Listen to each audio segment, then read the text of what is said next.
Hello everyone, and welcome to today's webinar in the SERDP and ESTCP webinar series.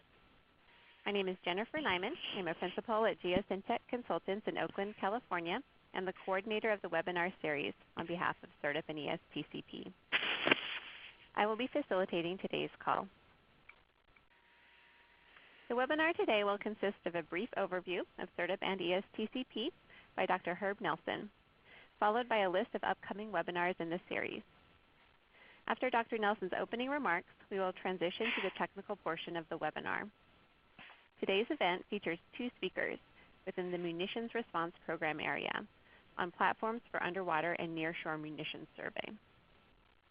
First, Dr. Dan Steinhurst will discuss updating the Marine Towed Array for advanced geophysical classification. His presentation will be followed by a brief question and answer session. Second, Dr. Greg Schultz will present on the nearshore deployment of geophysical sensor arrays from remotely and autonomously operated platforms. His presentation will also be followed by a brief question and answer session. We will conclude the webinar with an interactive Q&A session with both speakers. Today's broadcast will be listen only. You may submit questions by using the chat box on the left-hand portion of your screen. You do not need to wait until the Q&A period to submit your questions. And in fact, we encourage you to submit questions in advance of that session. On this slide, we have provided a few suggestions in the event that you experience difficulties with the broadcast audio. Typically, any delay will be fixed if you refresh your screen or call into the conference line. However, if you do continue to have problems, please submit a comment using the chat box in the lower left-hand corner of your screen. And with that, I would like to introduce Dr. Herb Nelson, who has been serving as the SERDP and ESTCP Program Manager for Munitions Response since 2007. In addition, Herb is the Executive Director of SERDP and ESTCP.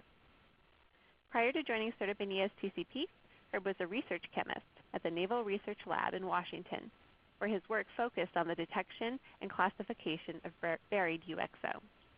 Herb? Thank you, Jennifer. I'm very happy to be able to welcome everybody to today's webinar. We could go to the next slide, please. So the Strategic Environmental Research and Development Program, or SERDP, as you can see on this slide, was established by Congress in 1991. It's a partnership between DOD, DOE, and EPA. And SERDP focuses on advanced technology development, fundamental research, those two limits, to work on environmental problems of DOD interest. The next slide, please. The companion program is the Environmental Security Technology Certification Program, ESTCP. This is a DOD program only, and is a demonstration validation program in DOD words, where we attempt to demonstrate some of these technologies, some developed by SERDP, some developed otherwise, at actual DOD sites. And so we can capitalize on this, the investments in this research, but also promote its transition out of the lab or out of the backyard test into the real DOD environment. Next slide, please. So we have 5 program areas in our office: energy and water, which is ESTCP only, and then environmental restoration, munitions response, resource conservation and resiliency, and weapon systems and platforms, the last 4 are in both SERDP and ESTCP. If we go to the next slide, we'll see that today's today's 2 projects, are under the Munitions Response Program area. So we have a small remaining effort on munitions on land. In most cases, those projects have come to a conclusion, and what we're really focusing on these days is munitions in the underwater environment. And of course, that's what the subject of today's 2 presentations are. And I think that these 2 would fall into this first small bullet, wide area and detailed surveys.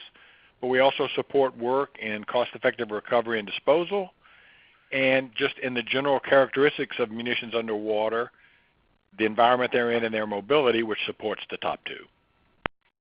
And then finally, on the next slide, we move to the remaining 2 webinars in this calendar year. You see that we don't have a second webinar in November, and I'll talk to you about that in just a minute. And then we have a beginning one in December, and then we take a break for the holidays. But we will be back in 2018. As you can see in the lower left of this slide, this is the 64th webinar in our series. We are still having very good attendance. Part of that is because we get these high-class speakers like you're going to hear in a few minutes. And then moving to the next slide, please. So this is the link. You presumably got to this link at one time because you registered for this webinar, but this is the link again you can get to, and you can look at the upcoming webinars, register when they're announced, and it's throughout the year. Of course, they're all throughout the different program areas, so you may be interested in more than just the munitions ones. And then the final slide that I will present is the next one, and it's to remind you that SERDP has fortunately, or we're happily, I guess is a better word, received permission to restart the SERDP and ESTCP symposium. This year's symposium is coming up at the end of this month, Tuesday, November the 28th through Thursday, November the 30th in Washington. The agenda is online. Registration is still open. We expect to make this an annual event, and hope that you will, if not able to join us this year, make plans for this in 2018. It's our standard week is the week after Thanksgiving. That's what we're planning also in 2018. So with that, I will turn it back over to Jennifer, and we can get started on the actual technical presentation. Wonderful. Thank you, Herb. Now it's my pleasure to introduce Dr. Dan Steinhurst, who is a senior staff scientist working for NOVA Research in Alexandria, Virginia. His current research focuses on the development of advanced EMI sensors for use in underwater environments and characterizing the impact of conducting media and sediment variation on UXO and clutter classification. He received a PhD in physical chemistry from the University of Arizona in 1999, followed by a National Research Council postdoctoral fellowship in the chemistry division at the U.S. Naval Research Laboratory. Dan? Thank you, Jennifer. Thank you, everybody, for the opportunity to talk to you this afternoon. The Marine Towed Array is a platform that was built starting in the early 2000s to survey for underwater munitions in shallow water. Did a lot of good work at the time, and then has been in storage for about 5 years. And I'm going to talk to you about our efforts to bring its sensor systems up to current standards and hopefully demonstrate it for classification of UXO in the underwater environment. Here's an outline of my talk. First, we're going to motivate what I'm going to be talking about a little bit. Then I'll introduce you to the Marine Towed Array. The sensors that we plan to incorporate into it derive from ones that we've developed for work on the land. So I'm going to step back a little bit, introduce you to them, talk to you briefly about how they work and what they bring to the table. Then we'll talk about the array that we have designed and some testing we've done, modeling results from that, and then we'll wrap up. As I said, these technologies will be electromagnetic induction sensor technologies that were developed and have been demonstrated on the land for UXO work. UXO is a problem in the water as it is on land.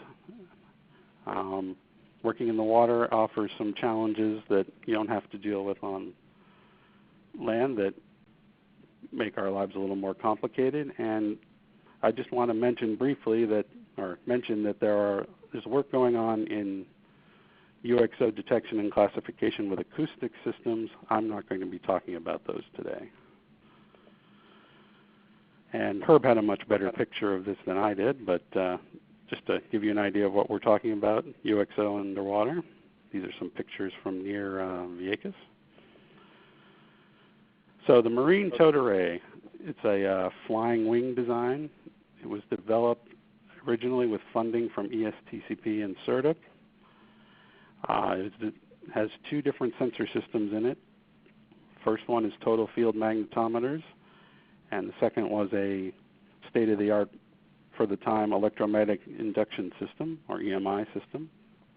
We'll talk a little bit about what you can do with each of those in a second.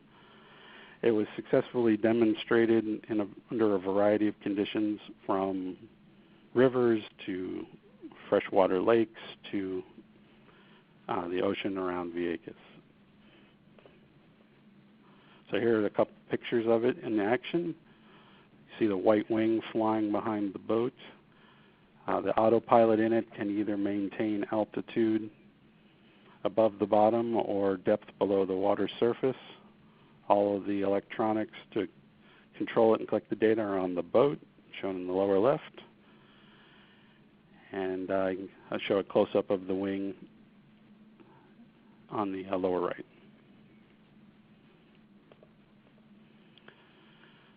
So, as I said, there are two types of sensors in there, and these are the ones that you typically think of when you're thinking about doing UXO detection and classification on land. Total field magnetometry is a very effective technique. It's very fast, rapid, robust. Unfortunately, it really only gives you effective size and position of your target, which leaves you with limited classification ability. In some scenarios, that's good enough, but generally it's not. EMI, on the other hand, the sensors and systems that are being currently fielded are capable of not only giving you position and depth and the shape of the object, but the size, and they can even hint at the wall thickness, giving you a much broader wealth of information for characterizing your anomaly and classifying it. And these techniques have been successfully demonstrated several times in recent years on progressively more complicated sites. Just to graphically indicate what I mean by classification, if you look on the right, you'll see a projectile and something that looks suspiciously like a munition. You would like to be able to pick those anomalies out of the data and move them forward for remediation, whereas things on those on the right, scrap and cultural debris like horseshoes, you might be more comfortable leaving in the ground or treating differently anyway. So the idea is to be able to classify an anomaly you find in your data as munitions when it is. And in case you're not familiar with these systems, I have here pictures of four of the sort of the more successful advanced geophysical classification EMI systems. Upper left is the metal mapper. On the upper right, we have the TEMTADS 2x2 developed here at NRL. Bottom right, we have the MPV, and on the lower left, we have the Berkeley UXO detector, or BUD.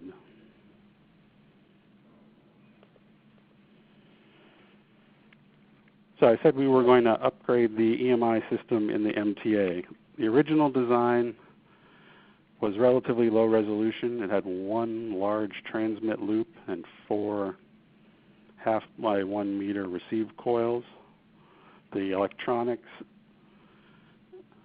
given the vintage, did not produce data that was typically of the quality you needed to try and do classification at the time. And in our particular situation, or with the MTA, the unit that was installed on it had some electrical noise issues initially, and then eventually flooded several times, and it was abandoned.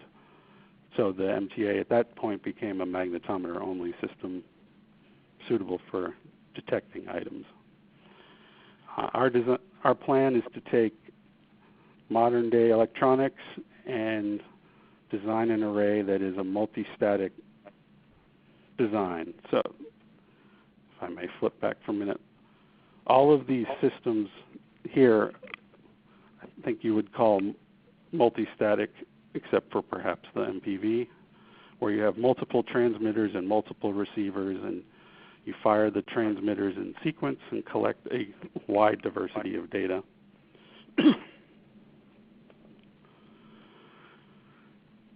The original design for the MTA, we would say, is more of a monostatic design, and we plan to move forward to a multistatic one. So schematically, I've shown the array here with its original design. The blue dots are the magnetometers. The orange squares are the receiver loops from the original design, and then there's the large transmit loop shown in green. The design we would be moving to would remove those receive loops and replace them with what we use these days, which are triaxial receiver cubes, which give you 3 times the data and collect it in several directions simultaneously. And we will also plan to install 2 additional transmit loops so that we can get a diversity of transmit excitation as we move over the target. And you'll see why that's important in a minute.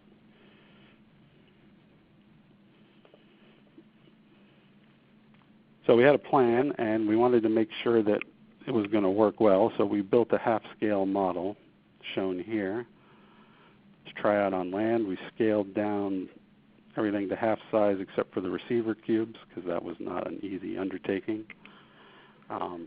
So this array here is about 2 meters across. We have 6 receive cubes in there, and you see a 90 millimeter projectile underneath as a scale target. If you look in the upper right of this slide, you'll see a blow-up of what one of these receiver cubes looks like, and you can see the 3 perpendicular windings wrapped around each other. And then I've shown schematically that we'll have the 1 large transmit loop and the 2 smaller ones inside and the receive cubes there. And we will fire each transmit in sequence. As you move over the target, that will give you a diversity of illumination and hopefully data that will support classification. One concern, of course, that drove us to add the inner loops is that for a single loop, you don't get a uniform excitation all the way across the array, and you need to get a good illumination on the target from several directions to get classification grade data. So just briefly, if you look here, you'll see on the top plot, I've shown what the field would look like as you approach the target with just 1 loop, and you can see that for 2 of the directions, you get good energy, but in the center on the 3rd one, you do not. So you're going to have trouble classifying a target that goes right under the middle of the array. So when you add in the 2 side loops, you can see they have a similar feature set to them, but since they're offset and they're rotating in sequence, you have the potential to get good illumination all the way through. So that's the driver for having multiple loops, transmit loops. So we have our array put together, and we want to make sure, the first thing one's going to want to do is make sure you're getting good response from all of the targets. So we did all the receivers, so we did a fun little test where we set up a sloped ramp over the array with an aluminum ball and rolled it along. And as you can see, for the top row of graphs on the right side, for the outer loop, you see the ball roll by each cube. And you have good excitation in all 3 axes. And then for the lower 2 panels, you can see the ball rolling by each receiver cube within it, 3 in each. And again, you have good illumination. So for this particular geometry, we see a nice uniform response from all the cubes. It's a good thing. But we're really interested in how it performs for classification. So we took a projectile, in this case a 57 millimeter projectile, and moved it underneath the array to simulate collecting dynamic data. And in this case, I'm only showing you the data with only the outer transmitter loop firing. So it's sort of the original design, if you will, the monostatic one. And you can see that the solid lines on the graph represent the model response that we should recover for this target, and you can see that the data collected, which are the symbols, and you pass the array over the target in the center, it's terrible.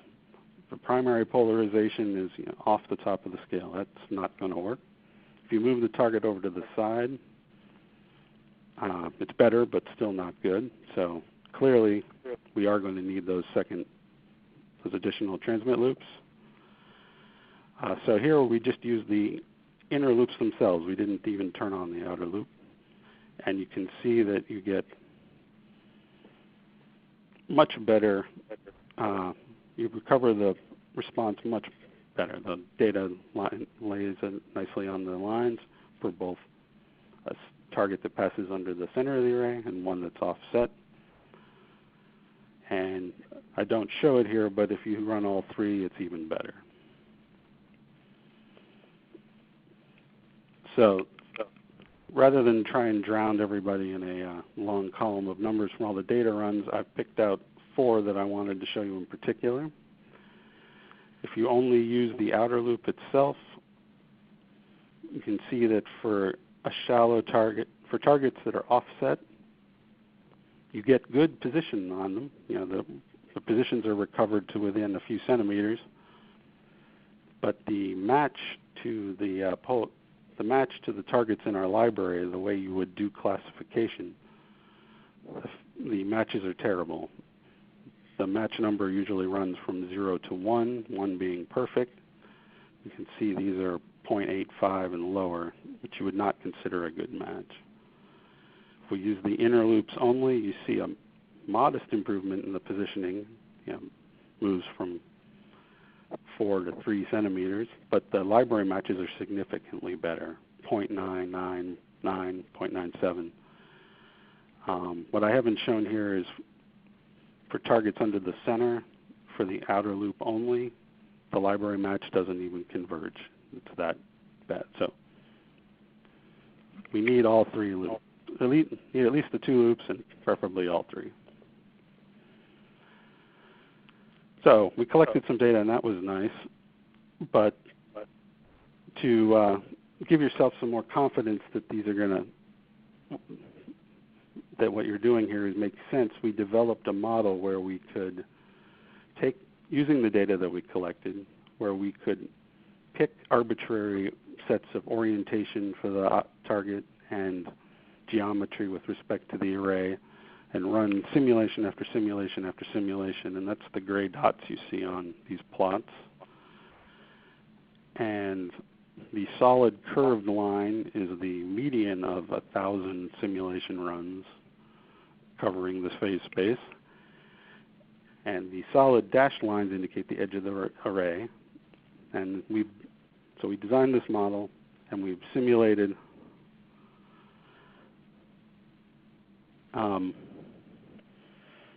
the performance of the half scale so that we can plot the data we have on. And those are the blue symbols you can see here. And they cluster nicely using all 3 of the transmit coils around the median of these simulations. It gives us confidence that we know what we're doing. And you can see that the library matches out to the edge of the array are well above 0.95. So good library matches, good classification.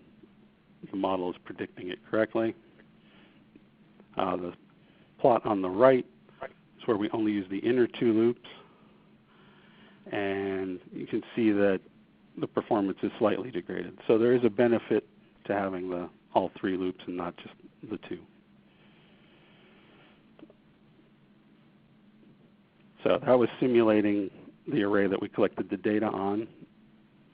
That gives us good confidence that our model is working. Now we want to be predictive and say, okay, what will our performance look like for the full-sized array that will actually go in the wing eventually? And we've done the same sort of simulation here. The solid line is for all 3 loops. The dashed line is for just the inner pair for comparison. And this is for a 105 millimeter projectile and you can see that you can still get a very good library match at distances of over 2 meters from the array. So this is going to be a useful tool.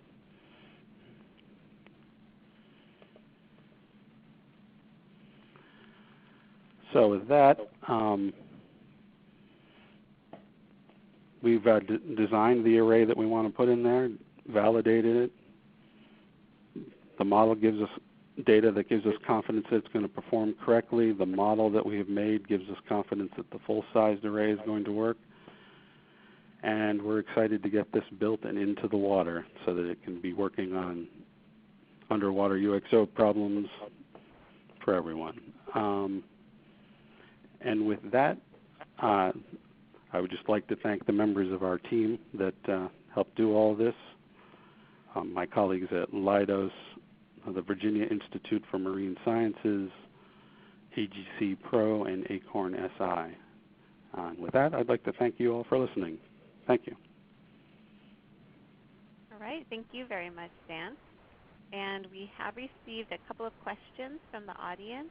And I'd like to remind our audience to submit any additional questions by using the chat box in the left-hand portion of your screen. First, Dan, can magnetometer and EMI data be collected simultaneously? No, they cannot. It was never designed to run that way. And due to the complexity of the electronics for the new EMI system, we will actually only be able to have one populated at a time. Okay, thank you. And what is the operational depth range of the system?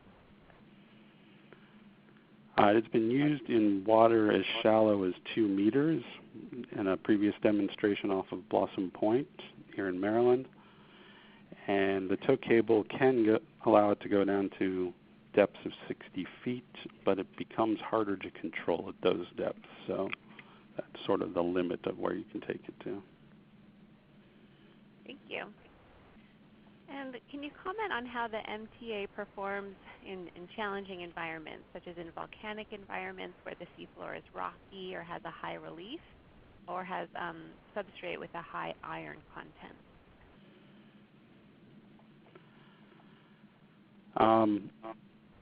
So in terms of flying over rough terrain, that becomes problematic and is limited by the autopilot.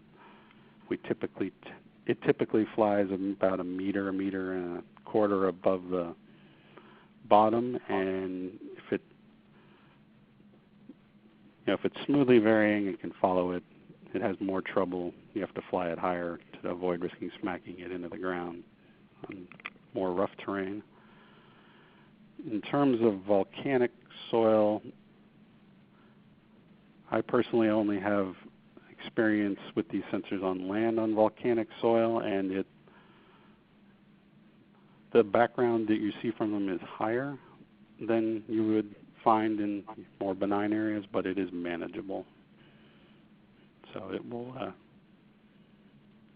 it'll make things a little more difficult, but it is still manageable. Okay. And we have a related question. What is the expected effect of background variation on the performance? Do you have anything else to add with respect to just more generally background variation? I do not at this time, no, I'm sorry. Okay, no problem. The next question is from the Army Corps of Engineers. How did this system work against aluminum items, such as the 2.75-inch rocket? We have not tested it against them yet. That was not one we used on the half-scale array, but I don't anticipate it. I anticipate it as performing as the same as it does for the land instruments. Okay. And how will the data from this system be used? For example, will it work with the current UXA or UXO lab software? We have Acorn SI on the team, and I imagine they will be processing the data in UX Analyze, so that shouldn't be a problem, getting it into there. I don't think UXO Lab will have any trouble with it, but we don't have any data yet, a full set of data for them to examine. So I don't anticipate any problems, but they will have to figure out how to load it. Okay. And one other question from the Army Corps. Has this system gone through a full prove-out on land?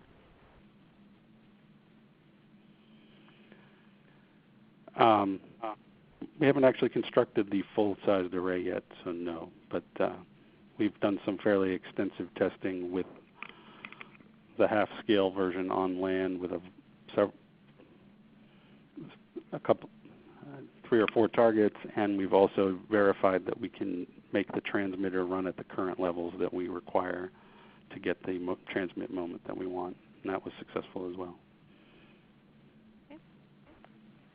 What is the maximum sea state that this can be used in?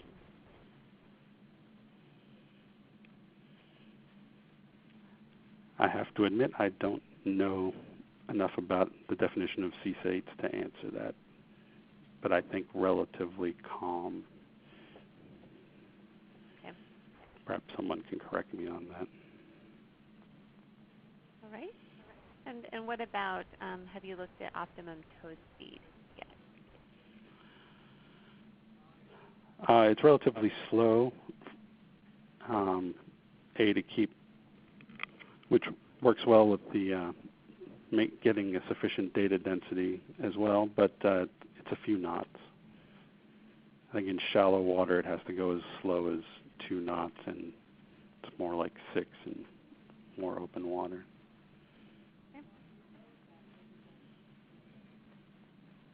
Would chemical munitions affect the signature of detection? If they're relatively thick-walled, beyond sort of 1/4 of an inch, no. Thinner than that, these basically are metal detectors, so it's the shape and thickness of the metal that makes up the wall, not the constituents.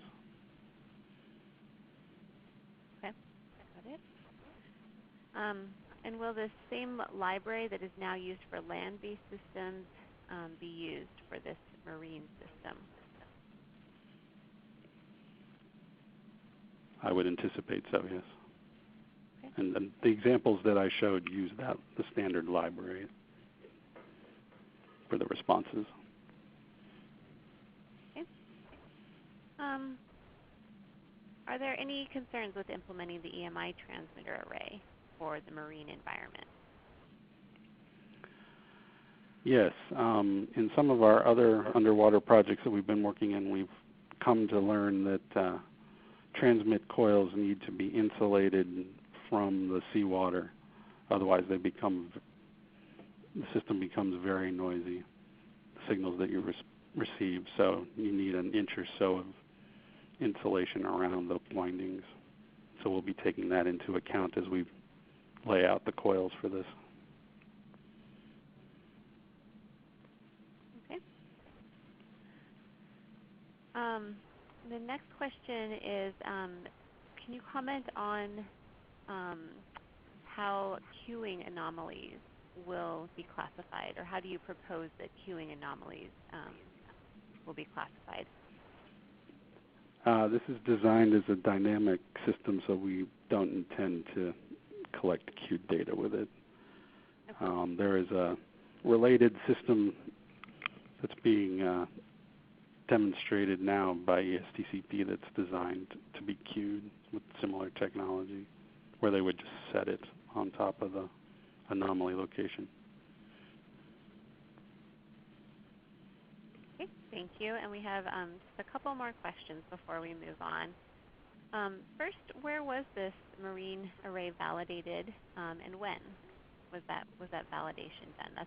Those are a couple questions from EPA. The original design, or the original design was validated off of Blossom Point and Lake Erie, off Camp Perry, Ostrich Bay in Washington. The half-scale array that we have tested so far was tested on land at our facility at Blossom Point. Okay. Do you anticipate any issues in detection capability when you upscale to the full-size array when the coils are further apart? No, we do not. The modeling we've done said it should be fine, should not be degraded. Thank you. And one final question. How soon do you expect to start testing in the marine environment? Early next spring, I really hope. Excellent. Well, thank you, Dan, for the very informative talk. We received quite a few questions. As you can tell, we do still have some other questions for Dan. He'll return at the end of the webinar to answer some of these additional questions as well. Thanks, Dan. All right. Thank you very much. Now it's my pleasure to introduce Dr. Greg Schultz, who is currently a Senior Research Scientist and the Chief Technology Officer at White River Technologies. And he has been conducting research and development on near-surface geophysical site characterization and leading efforts to develop and transition magnetic and electromagnetic sensor systems for military and environmental applications. His current research interests include coastal and marine geophysics, autonomous and robotic sensing systems, and hydrogeology.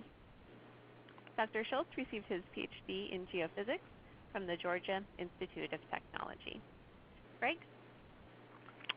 Thank you, Jennifer, and hello, everyone. Thank you for joining in today.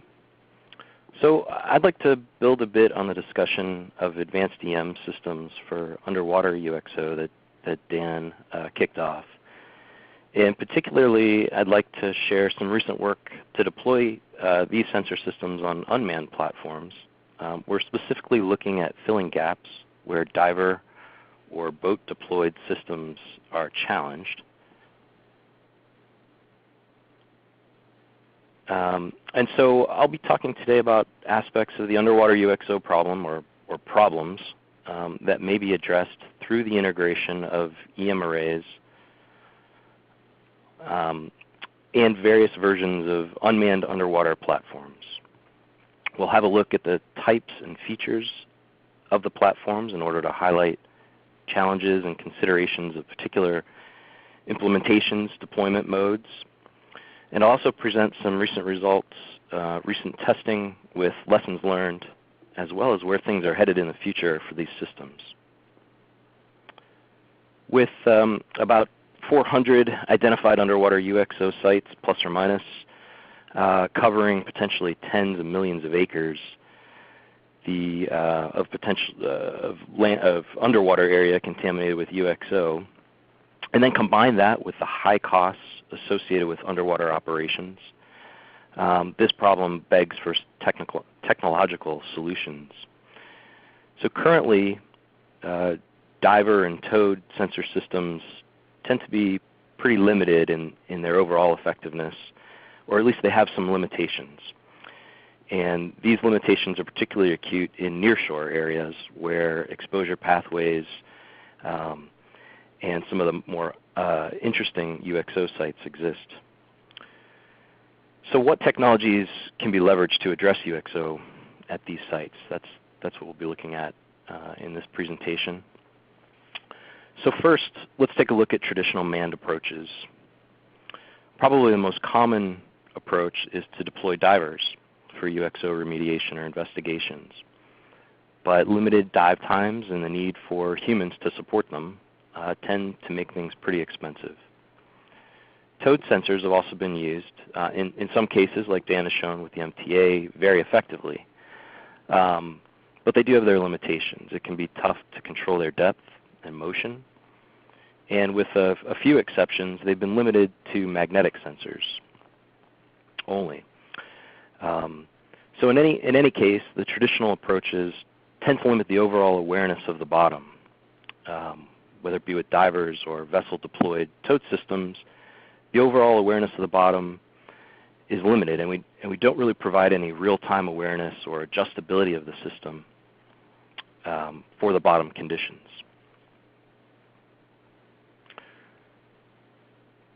So for nearshore and littoral surveying, what would be our wish list of features? Well, I've kind of listed a few here, at least my wish list. For non-acoustic sensors, as is the focus of these webinars, we want to get as close to the seafloor as possible. We've got some dependency on range, so we want to get down as close to the seafloor as we can, regardless of the total water depth or the environment that we're working in. We also want to give operators and analysts the ability to adjust to varying conditions or something they might see in the data to make adjustments in the field and operate in a way that they can adapt to the environment. Lastly, we'd like to have our deployment modes, our platforms, be able to use multiple sensing modalities. And this will help us address the widest possible operating envelope, as well as different types of targets for different types of environments. So all of these features that I mentioned, they're all possible. They're all tractable and within reach with current technology. But when we look at the particulars of nearshore environments, they present some significant challenges. I have a feeling many of you know what I'm talking about, but if you don't, have a look at some of these pictures of ways that geophysical instrumentation has been attempted to be deployed in various types of estuarine, nearshore, beach, or surf zone environments. And there's a wide variety of these types of environments and challenges that they present. It's also worth noting that many of the most interesting test ranges that may present UXO are in these types of areas, whether they be wetlands, marine, shelf, surf zone, swash zone, or tidal areas.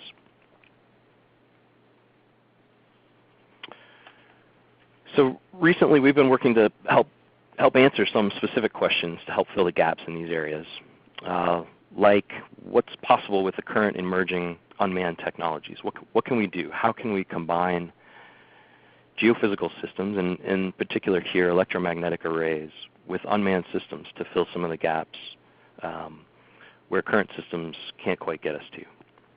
Specifically, how close can we operate to the seafloor, and with what positional accuracy and precision and control of these systems?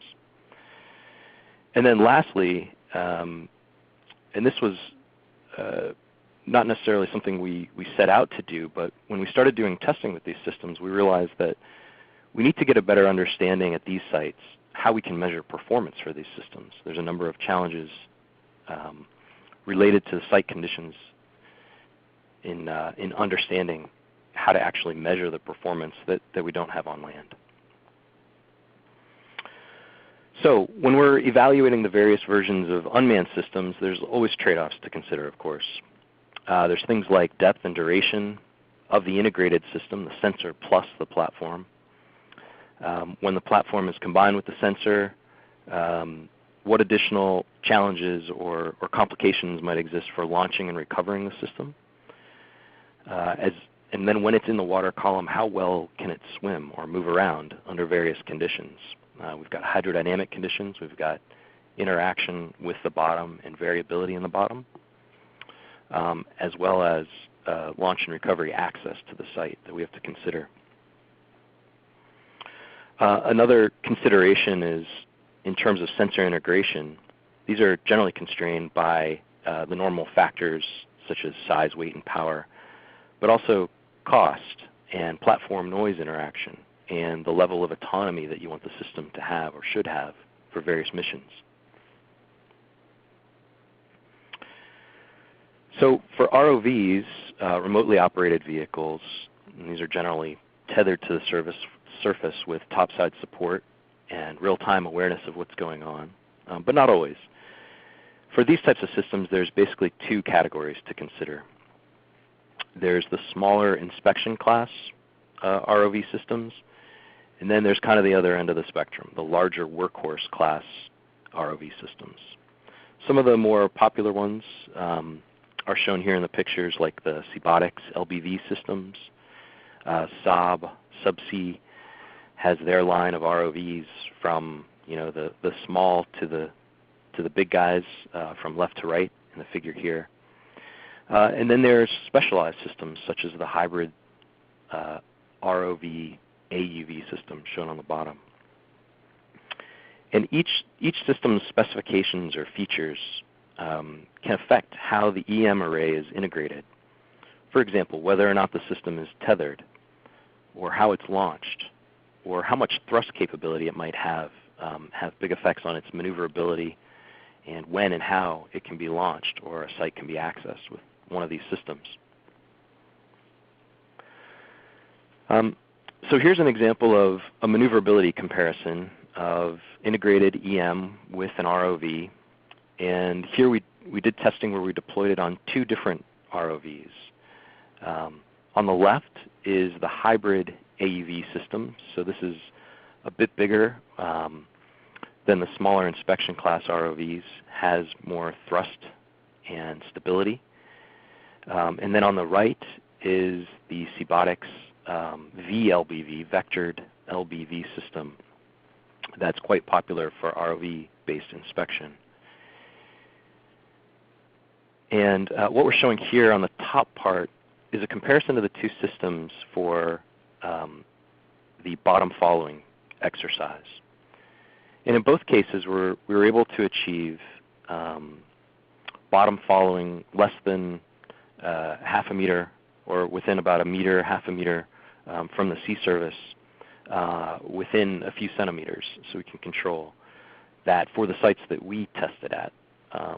Albeit we started out in pretty easy conditions and worked our way into harder conditions where that control would vary, of course, depending on the bottom. But in general, we were able to control the system fairly well in order to get the EM array close and follow the bottom quite closely for the test that we did. On the bottom part of this chart, or this slide, we're comparing the 2 systems in their ability to hold station or hover over a particular point.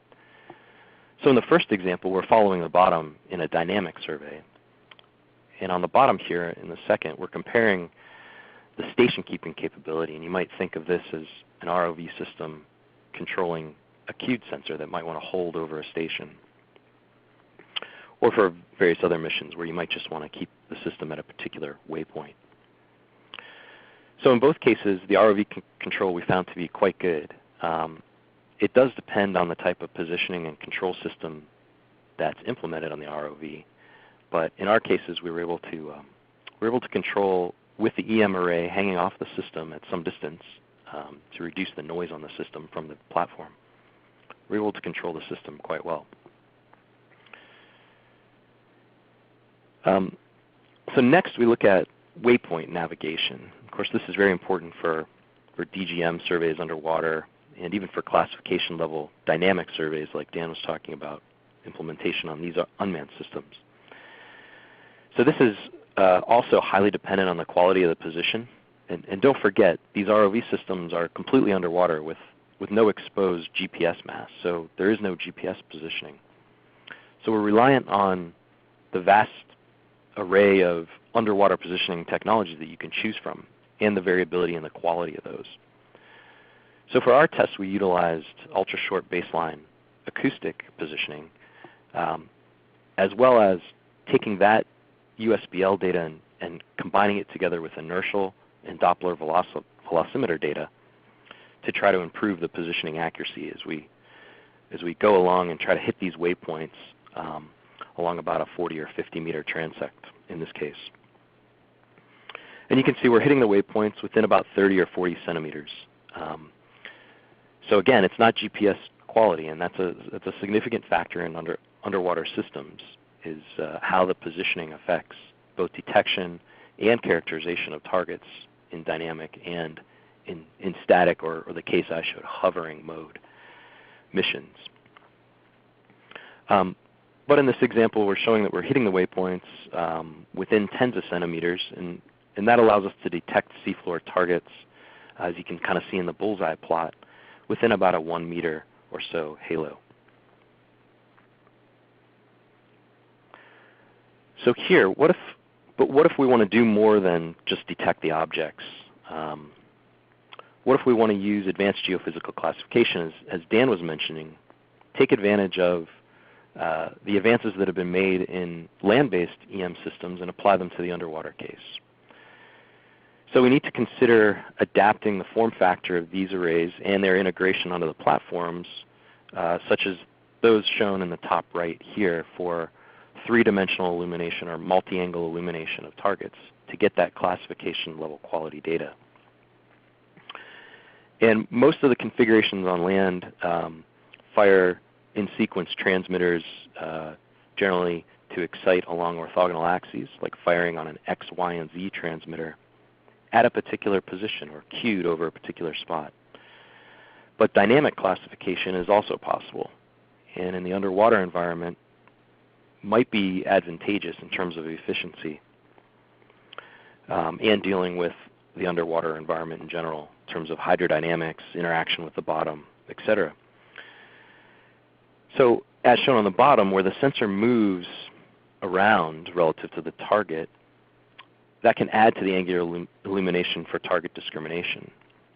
So there's a trade-off generally between the number of transmitters used and the hydrodynamic implications, or the form factor and the effects on drag and other hydrodynamic effects of that array in the water column. So there's various configurations that we're looking at. Generally, we're looking at a similar configuration to what Dan showed with a few transmitters and multiple 3-axis receivers. And we find that that's able to generally produce polarizability or library polarizabilities fairly well.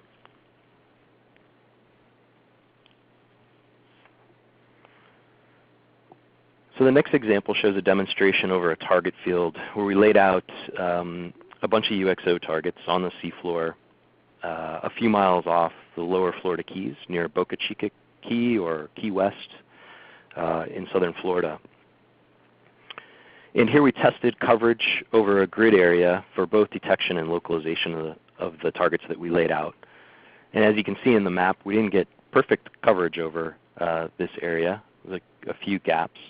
But we learned a lot of hard lessons about operating these systems in a cross current over a reef and controlling, like I mentioned, close control to the bottom in order to get the EM system close to the targets for best detection. So in general here we were able to detect all the targets within about a 50 centimeter to 1 meter halo by swimming a half meter to 1 meter off the bottom and controlling that standoff with an acoustic velocimeter.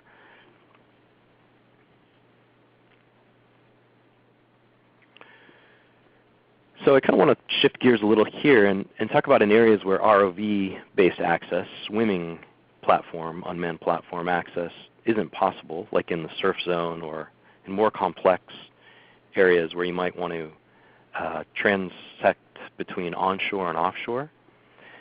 Here we need amphibious platforms. And we've assessed the trade-offs of various systems with respect to their weight, their hydrodynamic stability and interaction with the bottom. And what we found is that there's many implementations to choose from. There's a lot of different varieties. Although there's not a lot of systems out there that operate like this, there are a lot of different varieties of these systems. And these are shown here in the picture, generally from left to right with increasing bottom contact. I tried to organize them along some ordinate, and that was the best one I could think of here.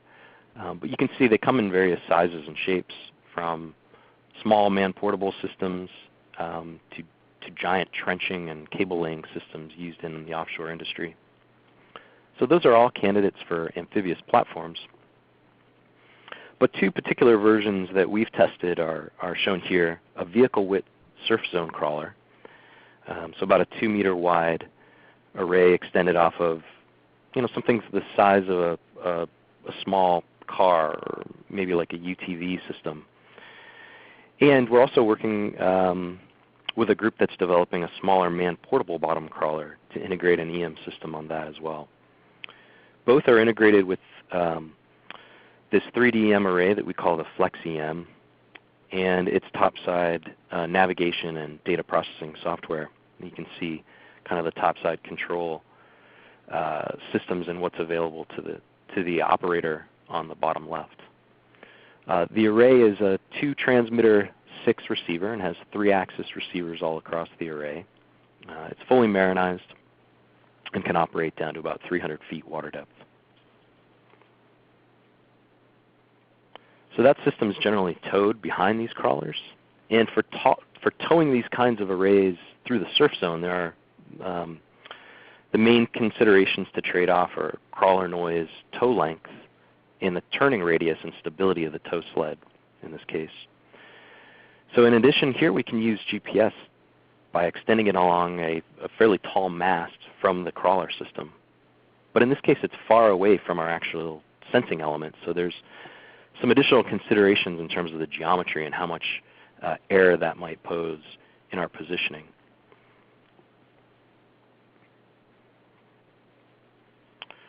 So we've tested the crawler towed configurations at the Army Corps of Engineers Field Research Facility in the Outer Banks near Duck, North Carolina, where we set up a target grid. You can see a picture kind of outlining it there in the bottom left. The target grid extending from the beach, so onshore, through the swash zone and surf zone into water of a few meters out beyond the wave break. And in the upper right, we show a map of our coverage over the target anomalies with the larger crawler system towing our EM array. And you can see the anomalies shown. Although it was anecdotally, it was very difficult to maintain the target field over any duration to do repeated tests, because targets in this fairly dynamic surf zone environment tended to mobilize. So overnight we'd come back and our target grid, some of the targets had disappeared. Generally they had washed up on shore. And I thought it was interesting, and if any of those on the line are working on mobility or think about oceanography and interaction with the bottom, the targets that mobilized tended to group in certain areas and certain energy environments over a few tidal cycles. So I'm sure that has some relation to the dynamics and physics of the environment and the sediment in the bottom. Nonetheless, through these tests we were able to locate all the targets that were available in our target grid at a particular time within about 50 centimeters using our GPS-based system. So another aspect I want to highlight here, and we needed to understand, is how the system for these bottom contact or bottom crawler system, how the system interacts with the bottom. We can do that via trafficability or terra mechanics parameters.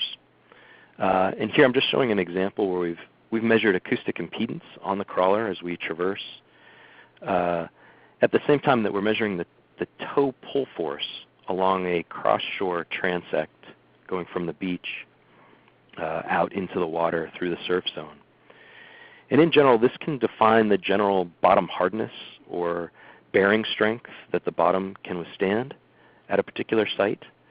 And at a site like Duck, North Carolina, at the Field Research Facility, we found a great deal of variability, especially as you go from onshore to offshore and into deeper water.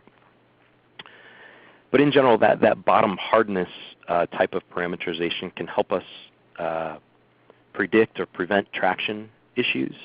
And one thing we don't want to do is get stuck out at sea with these systems. So this can help us with sort of feasibility of a site and how well a particular crawler system might maneuver at that site. Okay, we also conducted, along the same lines, testing in an intertidal marsh where there's a mud bottom here. And in this site it was highly cluttered, as you can see in the map, with lots of overlapping transects. We're able to not only detect the test objects that we placed out there, but all of the clutter that existed. And we've attempted to use these overlapping transects to generate polarizability inversions for classification as well as detection. What we found is lots of good overlap produces enough angular illumination to generate polarizabilities that you could classify to some extent with the system.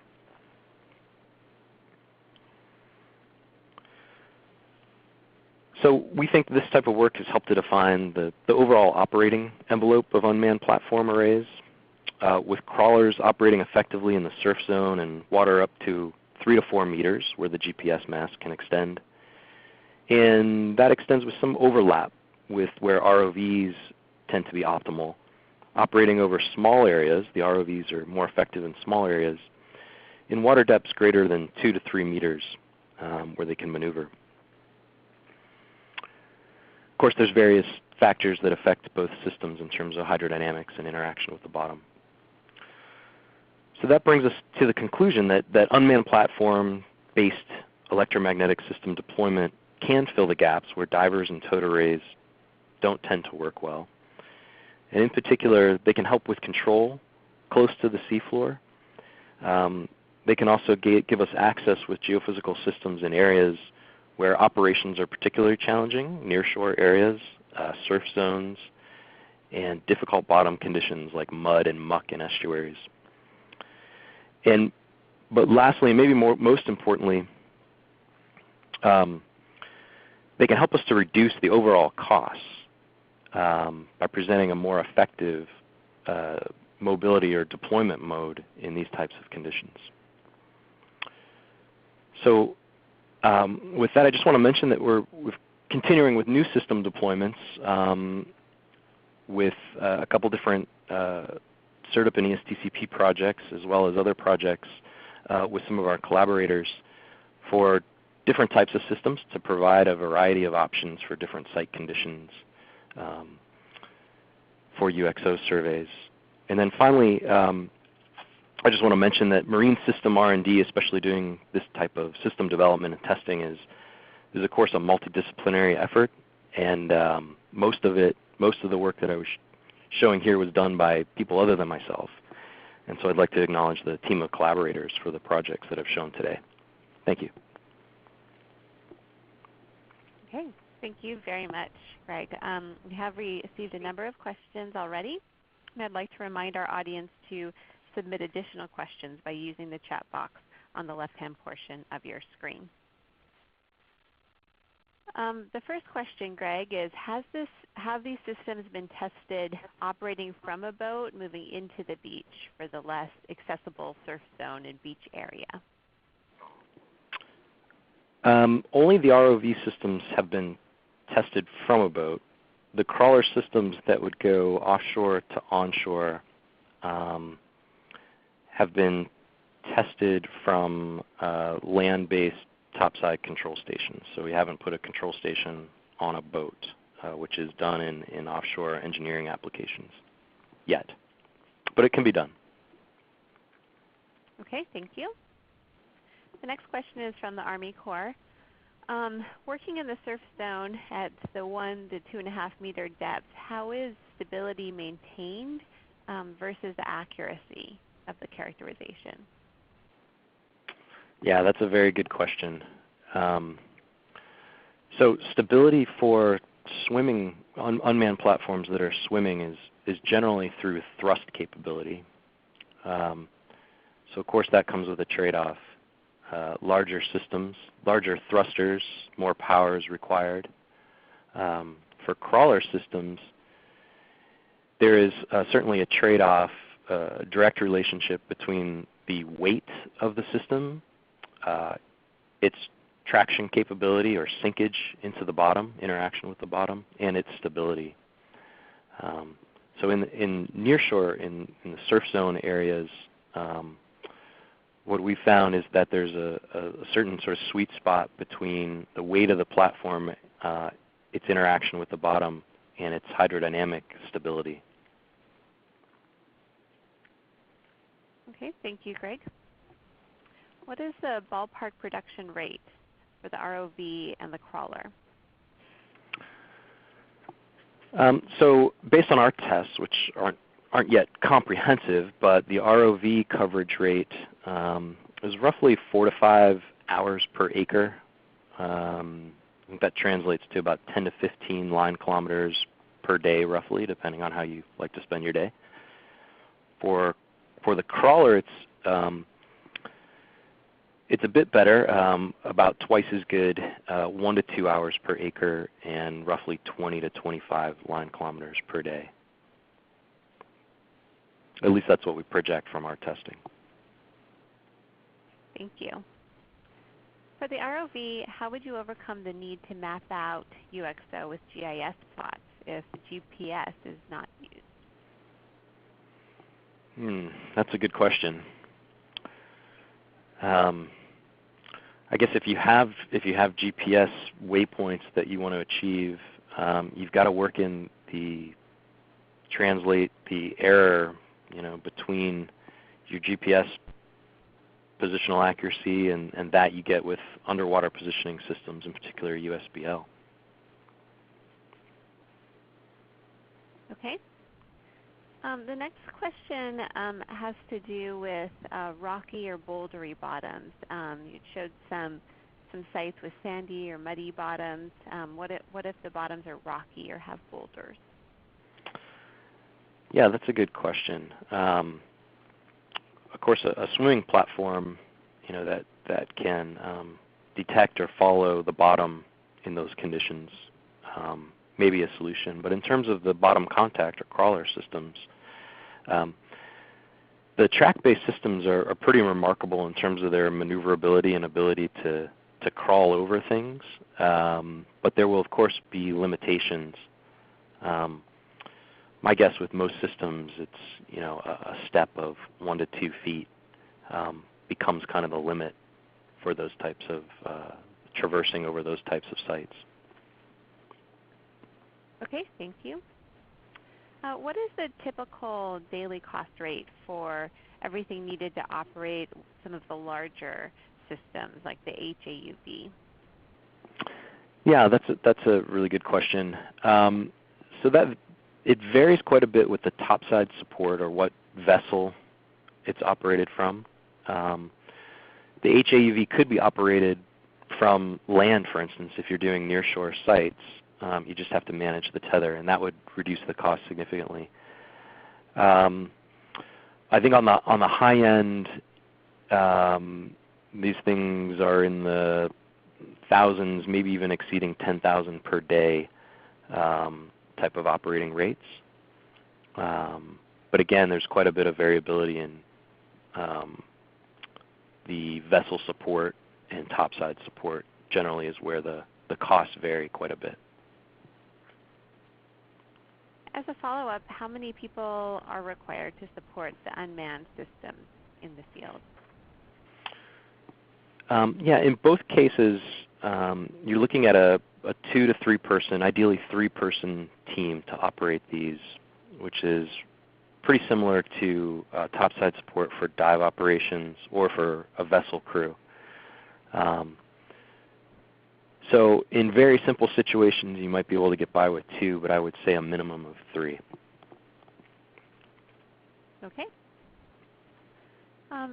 Is there a system that has a combination of a crawler with a ballasting system that has been developed?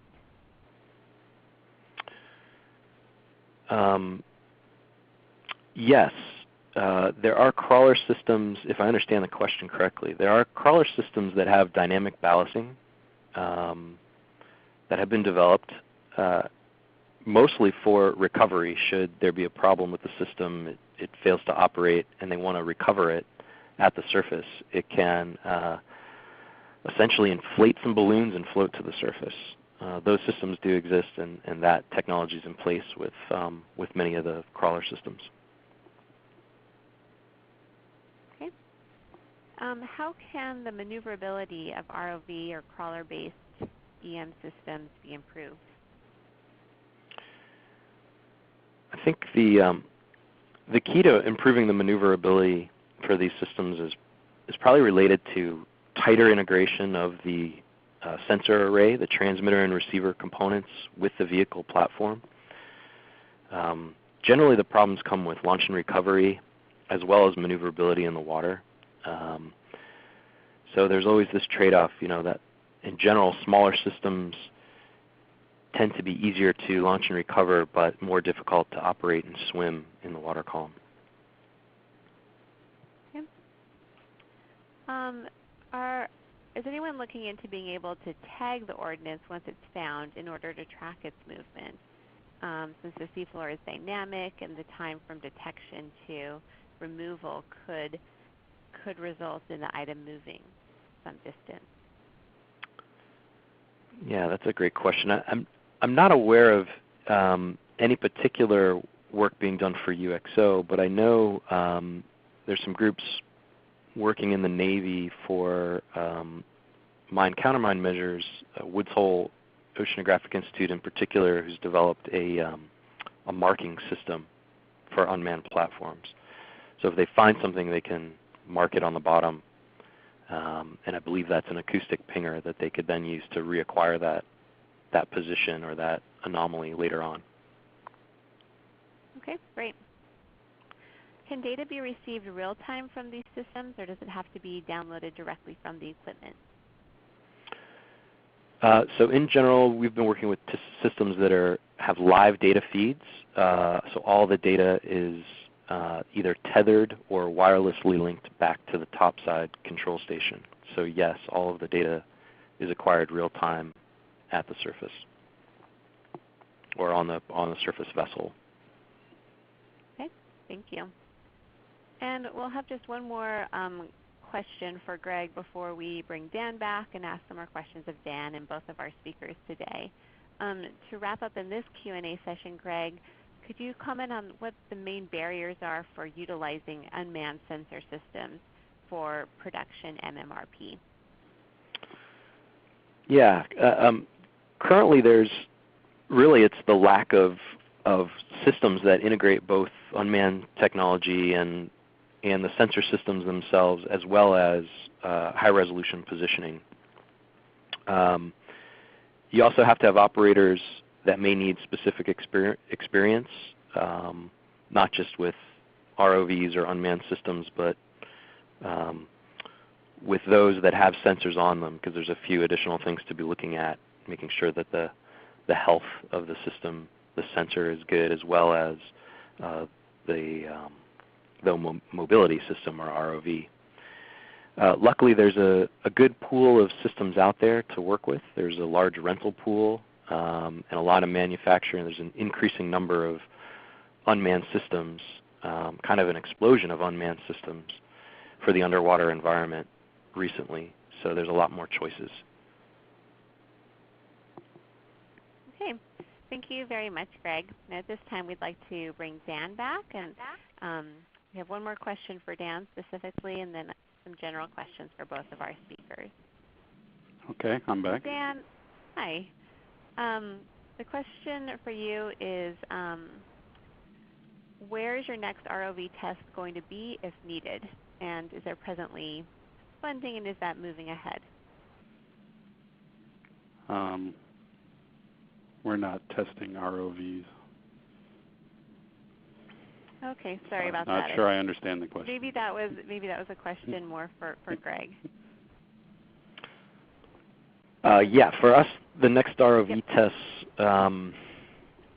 we have some additional crawler-based testing that we're moving forward towards. Those will be likely in the spring of next year. And then we have a different ROV system that we're working with Woods Hole Oceanographic that we hope to test about the same time frame as well. I know that's not very specific in terms of detailed test dates or test plans, but that's what we're moving toward. Okay, thanks, Greg. And the question, Dan, for you was, does the conductivity of seawater present any issues for the sensors on the arrays? The primary way that it affects us and the kinds of data that we're collecting is the noise issue I mentioned with the transmitter. If your transmitter coils are sufficiently insulated, then it's not an issue. Okay, thank you. And then as a general question to both of our speakers, can you comment on some of the costs of the systems? And more specifically, do the efficiencies gained by some of these developments that you're talking about offset any potential additional costs? And we'll start with Greg, and then Dan, if you have anything to add, we'll go to you after Greg. Yeah, I mean, our analysis shows that especially when you compare this with diver-based surveys, there appear to be plenty of site conditions or particulars where endurance and coverage rates can be significantly improved, and that should translate to cost improvement. We've run the numbers on some of these cases and even done some experimentation in the past. And it appears, for instance, for ROV-based systems, in place of divers, as much as a 50% cost reduction can be achieved. Excellent. And Dan, any additional information? Unfortunately, I don't think we're far enough along in our project for me to comment on that right now. Okay. The next question is, what are the greatest challenges to the deployment of these systems currently? And I know, Greg, you provided a couple initial comments, so we'll start with Dan, and then Greg, if you have anything to add. So like Greg said, the lack of high-resolution positioning is really the big one, I think. And additionally, improvements in bottom following and obstacle avoidance would come in very handy for not smashing our wing into something as we're moving along that pops up. So I think those are the two big ones. Okay, thanks. And Greg, anything else that you wanted to add to what you said earlier? Well, nothing really to add, but just to second what Dan had mentioned about high-resolution positioning systems. That has definitely been our experience that that's a limitation, especially when your expectation for many of us is the quality that we get on land, and utilizing that positioning underwater is just not possible right now. Okay, thank you both. The next question is, are there any special regulatory barriers for either towed or unmanned system deployment for underwater UXO ranges? Greg? Well, I have to say I don't know exactly. My understanding is that towed arrays as well as underwater vehicles have generally been considered vessels, so the same rules and regulations and liabilities that would be associated with operating from a boat probably apply to these systems as well. But I know for unmanned systems it's kind of wide open territory, and there aren't a lot of regulations to date. Thanks, Greg. Dan, anything else to add to that? My understanding is very similar to what Greg said, and there's a wide variety of stakeholders you need to make sure you're in compliance with. Okay. Are there non-munitions related applications for the sensor systems that you talked about? And Dan, this question is specifically for you to start. Yeah, I mean, tracking anything that's metallic is going to be good. You can imagine using it to track utilities, cables, those sorts of underwater features that you were interested in finding. It would definitely help you map them out. Okay. Greg, any other thoughts about the systems that you presented on? No, I think Dan's covered it there. Underwater naval infrastructure or marine engineering infrastructure.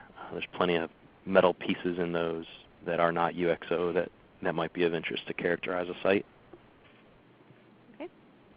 And we have one last question from NAVFAC before we wrap up. The question is about how much testing or how much reproducibility of the findings have you seen? How much testing has been conducted in terms of reproducing it? So Dan, let's start with you. The work that we've done so far was very reproducible, solid. We're quite satisfied with it. Thank you. And Greg? Yeah, I would agree. I think I know there's quite a bit of work and interest in how the marine environment and how seawater and the bottom conditions may affect electromagnetic physics. And at least at the level of our observations and testing, we haven't found that there are significant barriers with applying the same concepts that we do on land, which I think is very promising. Excellent. And as we're wrapping up, Dan and Greg, what is the final message that you would like to leave with the audience today from your presentation? Greg? Yeah, I think the take-home message I'm hoping is that there's potential in the combination of emerging and new platform technologies like unmanned underwater vehicles and the progression of these advanced electromagnetic arrays. We think that the combination of the two can present a really nice solution for areas that have kind of traditionally been challenging. Thank you, Greg. And Dan? Similar to what Greg said, I come more from an EMI sensor development perspective on land. We think these technologies offer great potential, and we've not seen anything so far that makes us concerned about their use in the underwater environment, and we have great hopes for them. Okay, thanks, Dan. Thank you to both of our speakers today for informative presentations and for answering the many questions that we received from the audience. In the SERDP and ESTCP webinar series, the next webinar will be on November 16th and will be on building envelope technologies. The webinar will feature 2 speakers, one from Argonne National Laboratory and one from University of California at Davis. Registration is already open for this webinar, so please visit the SERDP and ESTCP webpage to register for this and any other future webinars. And before we conclude, I would like to remind you that both the audio and a copy of the presentation of today's session will be uploaded and archived on our webinar webpage as soon as they are available, in case you would like to refer to them in the future. And we would appreciate it if you could please take a moment to complete the survey that will pop up on your screen at this time. And this concludes today's webcast. Thank you.